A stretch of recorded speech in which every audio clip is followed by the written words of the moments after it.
Hey there guys, Fireman Official here, and welcome to this Age of Empires 4 video where I will be taking a closer look at the Holy Roman Empire. In this video we're going to cover the following topics: an introduction to the Holy Roman Empire, we'll discuss the army of the empire, its religious zeal, the influence system, civilization bonuses, unique units, the landmarks, and strategies.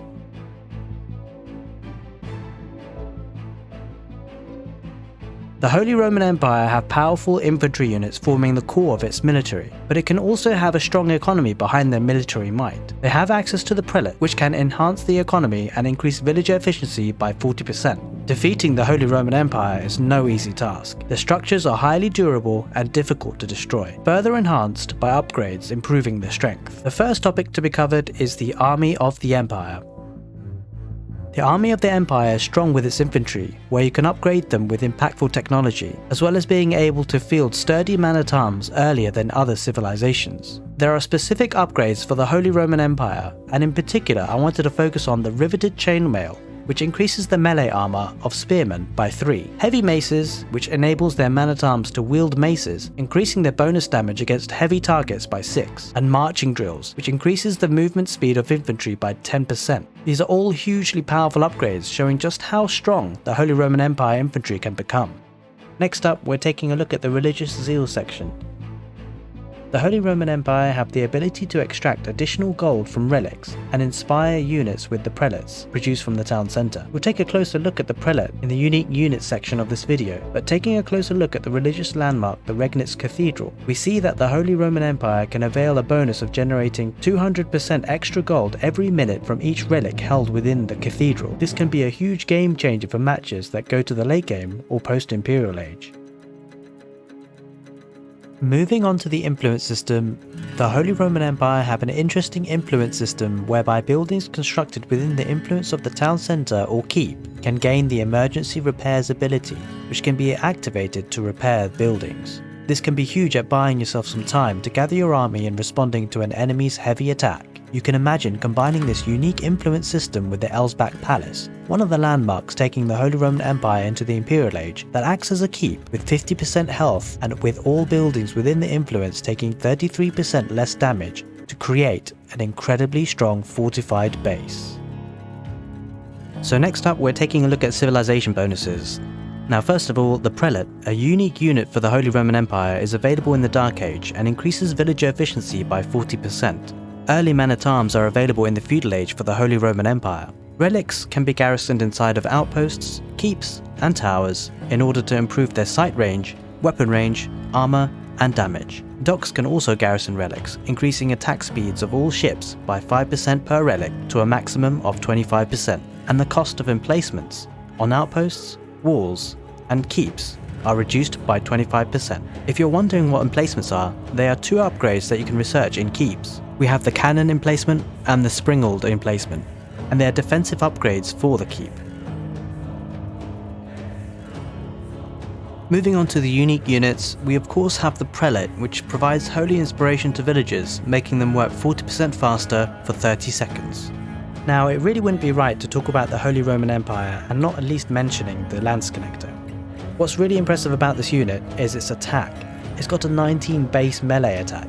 However, it does come at a cost because it only has 80 hit points and only 2 melee armor and 2 ranged armor. To compare this to, for instance, a man-at-arms in a similar category, the man-at-arms, whilst it has a lower attack at 14 melee attack, it does have a significantly higher HP at 155 hit points. It also has significantly higher armor with 6 melee armor and 6 ranged armor. So it seems with the landsknecht, if you can get in there and get some hits away, it can be super strong, but you will have to keep them protected. Taking a look at the landmarks, we as usual have a choice of 2 landmarks to advance to the next age. When moving from the Dark Age to the Feudal Age, the Holy Roman Empire can choose from the Meinwerk Palace and the Aachen Chapel. The Meinwerk Palace is a military landmark and acts like a blacksmith. Technology researched here costs 25% less. The other choice that we have is the Aachen Chapel, which is a religious landmark, and it inspires units in a large radius, so long as the Prelate is garrisoned. Now we can see already with strategies, we've got a movement towards perhaps a more aggressive strategy with the Meinwerk Palace being more military orientated, land, or perhaps going for the Aachen Chapel, which is going to be a bit more of an eco boost. Looking to get up to the Castle Age from Feudal Age, we have a choice of the Regnitz Cathedral and the Burgrave Palace. The Regnitz Cathedral is a religious landmark, and relics placed within this cathedral generate 200% gold every minute, and it can hold up to 3 relics. The Burgrave Palace acts as a barracks that produces infantry 5 at a time. We can see already how influential your choice of landmark can be to your overall strategies. Imagine going for a super aggressive play with the Meinwerk Palace followed up by the Burgrave Palace to really try and turn up the heat and apply a lot of pressure on your opponent with military. But if booming or a late game approach fits your style more, going for the Aachen Chapel and Regnitz Cathedral could be a good option. It doesn't stop there though. You might even consider going for the Meinwerk Palace to bolster your army, and follow it up with the Regnitz Cathedral and grab the relics. The combinations will certainly be fun to watch play out in competitive gameplay, that's for sure. Moving on to look at some of the landmarks which will take you from the Castle Age to the Imperial Age, we've got the Palace of Swabia, which acts as a town centre, produces villagers 75% faster and 75% cheaper. The cost to build this landmark is also 20% cheaper. We then also have the Elzbach Palace, which acts as a keep with 50% extra health.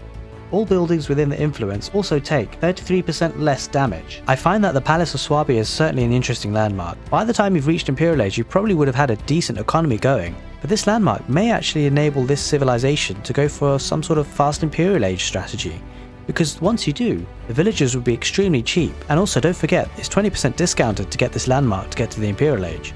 The other alternative is the Elzbach Palace, which looks like an extremely strong defensive landmark. Placing this strategically on the map can give you some really good control. And last of all, in Imperial Age, you can build the Great Palace of Flensburg. Now this is essentially the wonder for the civilization. If you can build this wonder and defend it, you can secure victory, but rival civilizations will be aware of its construction, and of course they'll seek to destroy it. It doesn't come cheap as with all the other wonders, at 3,000 food, 3,000 wood, 3,000 gold, 3,000 stone, and taking 10 minutes to construct. So in the final section of this video, we're going to take a look at strategies. We've already discussed the 4 landmarks that you can choose from to get yourself from the Dark Age to Feudal Age and then to Castle Age. And the combinations being chosen are certainly going to help you choose strategies to go for. Looking at the landmarks, the Holy Roman Empire look pretty flexible actually. The nice thing as well is that you can always even go for a mix between the two, choosing one military landmark followed by one religious landmark, or perhaps even the other way around, to get yourself through to the Castle Age. For me though, although the Holy Roman Empire can really knuckle down and turtle in with strong defensive structures, I'd quite like to see them played aggressively as well. And with that in mind, I'd recommend a Man-at-Arms and Rams Rush as a good opening for this civilization in competitive gameplay. I'll link my build order for that strategy at the end of this video. So guys, hope you enjoy this civilization guide for the Holy Roman Empire. There's certainly loads to look into and ways to play the civilization. If you did enjoy this video, leaving a like really helps the channel, and if you'd like to see more Age of Empires 4 content in the future, including civilization discussions, build orders, and Age of Empires 4 gameplay, do consider hitting the subscribe button and the notification bell. In any case, if you're interested in the Man-at-Arms and Rams Rush build order that I mentioned earlier, click the right end card screen to get to that video now. Or perhaps if you're interested in a guide for the English civilization, click on the left end card screen now. Take care guys, and see you next time.